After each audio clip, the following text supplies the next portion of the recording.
really developed the idea of Hindutva. Now, someone has asked me, I'm sure people here think, what does Hindutva mean? I just read in the newspaper that another political party has adopted Hindutva as one of its planks in the coming election, which is unusual, I think, but nonetheless, there it is. Read the newspaper, you'll see it on page 2. So what does Hindutva mean? We must, in interviewing people for the RSS, we would ask them, what does Hindutva mean? We must have gotten 200 different definitions of what it means. And I'd be curious to see what the people in this other party felt Hindutva means. But Savarkar was very explicit what he meant. It had to do with this body of land that is South Asia, contemporary India and Pakistan, Nepal, and probably into Central Asia. And it was unifying Hindus. What does it mean? And that's been a major objective of both Hedgewar and subsequently the RSS. What do you need to do to create a more united community? And he was very explicit, negative on caste, and especially the caste hierarchy. And he realized that would be an enormous effort. But part of the objective of the RSS Shakas, the local units, is to create a sense of oneness among the people or participants.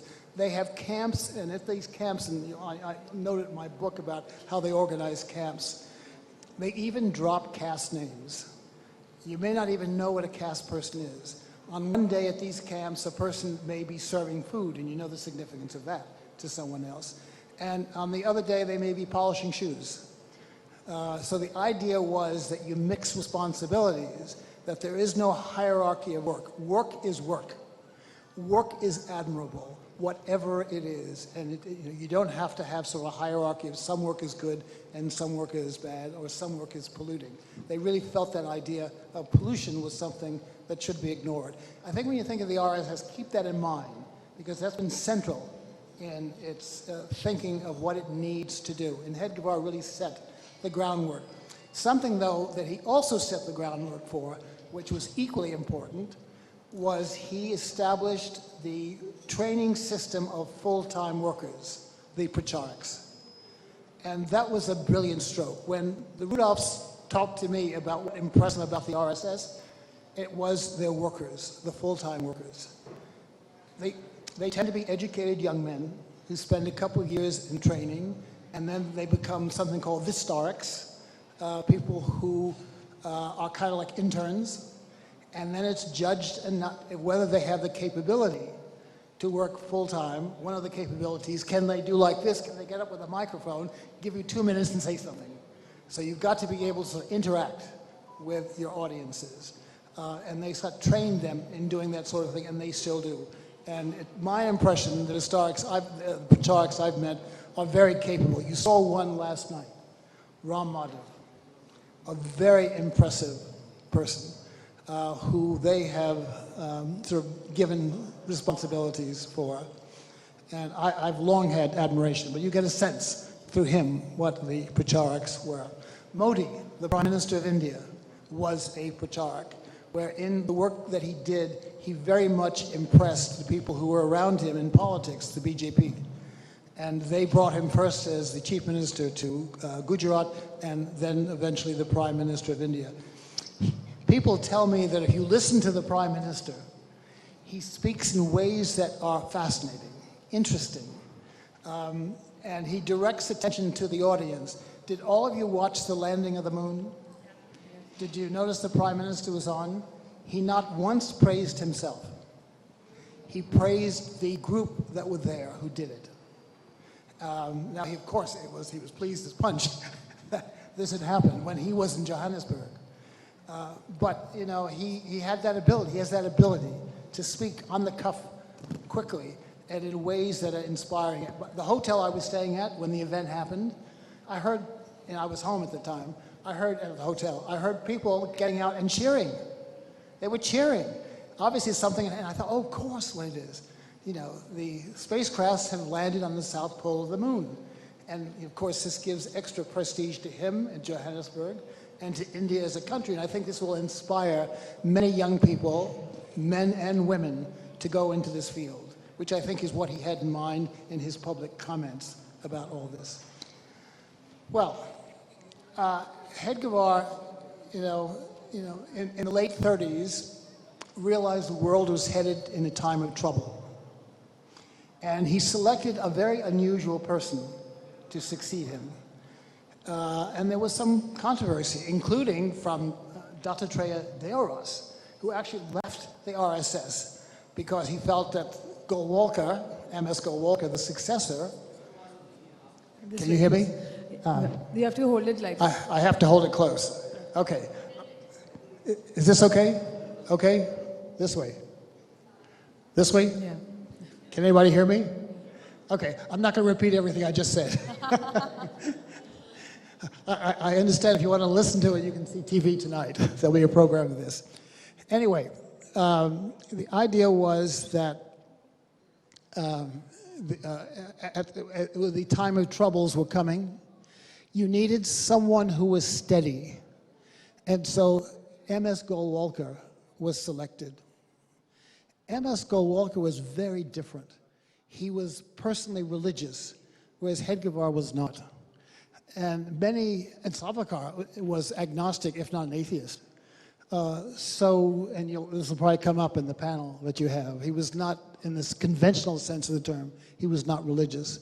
But they set in motion a notion of Hinduism and Hindutva that was a very secular notion. It was not religious. And this, a lot of people get the RSS wrong. It's not a religious organization, has never been. And when it talks about, India, Hindutva, it talks about it in a conventionally non-religious way. It is an organization geared to, at least in the Indian context, uniting Hindus. It now accepts Muslims and Christians, but I'll talk about that in a second. But uniting all Hindus together. This is why the present head of the RSS talks about Muslims as Hindus. He really means Hinduism in a kind of generic cultural sense. It's like being German or being Danish.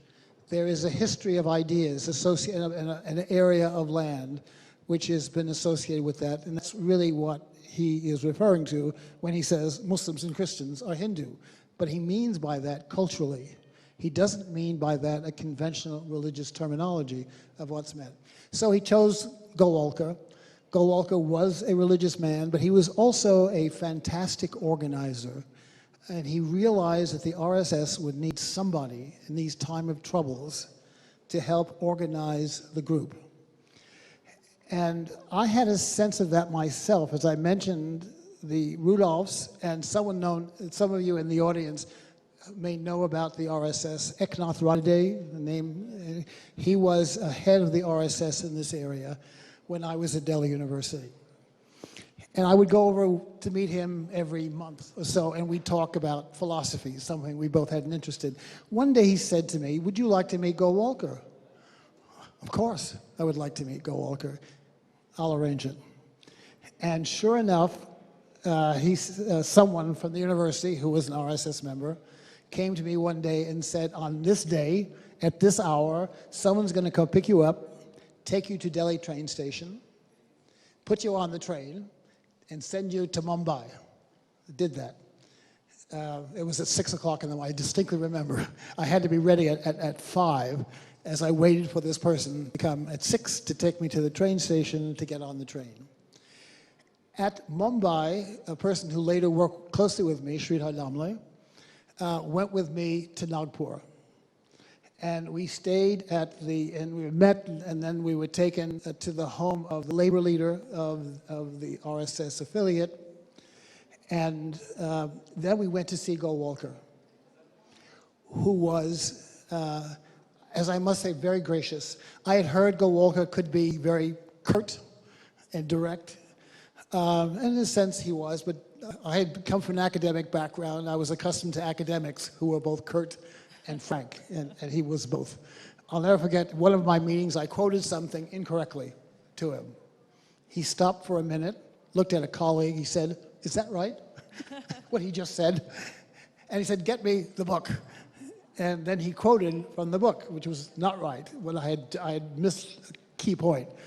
But that was the kind of man he was.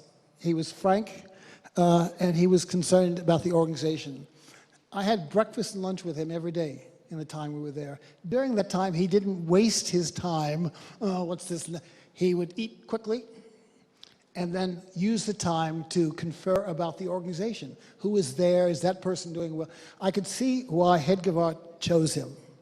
He was concerned about maintaining the organization which he had, in a sense, inherited. And in the RSS, the Sarsang Chalak has actually considerable authority, but he has to manage it in a way and why he needs a good general secretary. General secretaries are normally, for those of you interested in what the future is like, is normally the next person to come if they do a good job. And so for those of you who are interested, look closely at Hosobole, who is the general secretary, a very competent person. Okay, Golwalkar's chosen, and he does, I think, what Hedgewar wanted him to do. He kept the organization stable until, his death in 1973. Then he chose somebody, this is Golwalkar, which was somewhat surprising too, someone who's much like the founder, Hedgewar. He was a social activist who was concerned about the goal of the RSS, which is unifying Hinduism. His very first major speech, for those of you who followed the RSS, you'll know about the incident I'm about to mention, was in Pune at a conference on, somewhat like this, a conference on ideas. And he gave a very direct speech, attacking caste, attacking the caste system. And there was a lot of speculation, particularly in the Orthodox Hindu community. What is this person doing? What's he going to be like as the head of the RSS? Well, he turned out to be like Hedgewar. He was a social reformer. He opened the door of the RSS to Muslims and Muslims and Christians. And that was not a surprising move for those who knew him. He felt that these people are Indian too. We have to include them as part of a general sense of who Indians are, and they are Indians. So he did that. And Dr. Andersen, if in that sense, can we say that Bala Sahib Deoras was the most transformational figure that the RSS had? Yes. Actually, that's a great point. I mean, when he came, he really transformed the RSS. He brought it back to what it had been under Hedgewar, a group that had socially conscious, but with one or two critical differences. You had an independent India, and you had a time of troubles in India as well, economic and other words. So what he did is he pushed the affiliated organizations, and these are critical. The affiliated organizations of the RSS is the public face of the RSS. It's the BJP is an affiliated organization. The current prime minister is a former pracharak who got into politics. You have India's largest student group, the Vidyarthi Parishad, is affiliated with them. Its largest labor union, the Mazdoor Sangh, is affiliated with them. And you have about 100 others. And they go into all parts of Indian society. In my view, this is the real strength of the RSS. Now, all of these organizations are also autonomous, which is also a strength of the RSS. And because the RSS has grown so much over particularly the last 20 years, it now has 3.5, 4 million members, and the affiliated groups have several times that number, open to Hindus, obviously, and Christians, Muslims, anybody can now join these organizations as well as the RSS. So in that sense, the RSS is often misunderstood than understood, in the sense it's more, there's internal debate, there's discussion, it doesn't work like a block. There's a greater discussion that is happening internally within the organization, which many people don't know about. So has that played a role in the evolution of the RSS to what we see today? Yeah, well, there's been a lot of internal debate about how it can improve itself, how it can improve its outlook, and also how to mediate. It has, to a certain extent, the RSS is a mediation institution, because among all of these groups, they represent distinct interests. For example, on issues of land reform, welcoming outside investment, in fact, there's one of the organ affiliate is specifically against foreign investment as somehow undermining Indian integrity and institutions. And so you've had the RSS, depending on what level the issue of disagreement is, to mediate the differences. And as it's grown, the RSS has also moved out from its original social base, which was largely Brahmin. Today, I would say that is no longer the case. It made a major, look at the Prime Minister, who is not a Brahmin, who was involved in the RSS at an early age from his small town. And real effort was made to push the boundaries, the social boundaries of the RSS. It was some success in doing that. And that they pushed that idea that caste distinctions are not important. In fact, in the Indian context, they should be ignored. So in many sense, and you see often reports, we have Madhya Pradesh, Chhattisgarh and Rajasthan, 3 states which go to polls. And Congress has been kind of championing what you call a soft Hindutva of a sort, having these big statues of Lord Hanuman, talking about the Bajrang Dal and its ban. They've used that in the Karnataka election also. So don't you find it strange how Congress is trying to define Hindutva and why? I don't find it strange they're trying to sort of incorporate Hindutva in their ideology, because obviously it has some popular appeal. I'm thinking of, you know, the current major public figure of the Congress who several years ago visited Hindu temples everywhere. There was one newspaper article I wrote, someone wanted to know what his gotra was, and he couldn't remember what his gotra was. Somebody had to remind him what his gotra was, because as you know, you go to a temple and often the priest will ask you what your gotra is. So no, I wasn't surprised that they incorporate. They have to be careful how they use it though, because you don't want to appear as if you're taking sides. For example, sides against Muslims or sides against Christians. Particularly, an effort is being made by the RSS to sort of reach out to Christians and Muslims. In fact, there is one of the affiliated groups which is specifically directed at Muslims. So you have to be careful how you handle the issue. We're running out of time. I have the last question. What do you think is the reason responsible largely for the ignorance of the RSS and its function? It's about time that people really try to understand the organization and what it stands for. I think you have to look at the affiliated groups, because it's the affiliated groups which are the public face, and it's the affiliated groups that interact with society. The RSS, for example, has a relationship with the largest system of private schools in India. The whole issue of education is very important today in India. What do you include in education so that Indians are trained for this rapid economic growth that's taking place? And so they're debating that issue too. But with the added idea is we have to keep in mind our culture, that people are not ashamed of our culture, and people, in fact, are proud of what we've achieved. And it's not just a few days ago landing on the moon. There have been many other achievements in this culture as well, so that they are aware of that, proud of it, that I think becomes the sense of what they're trying to do. Thank you, Dr. Andersen, for speaking to us. We've really run out of time there, but you've really opened up the scene for debate and the next round that we're going to have, which opens up important figures which have been ignored, like Savarkar, like Golwalkar.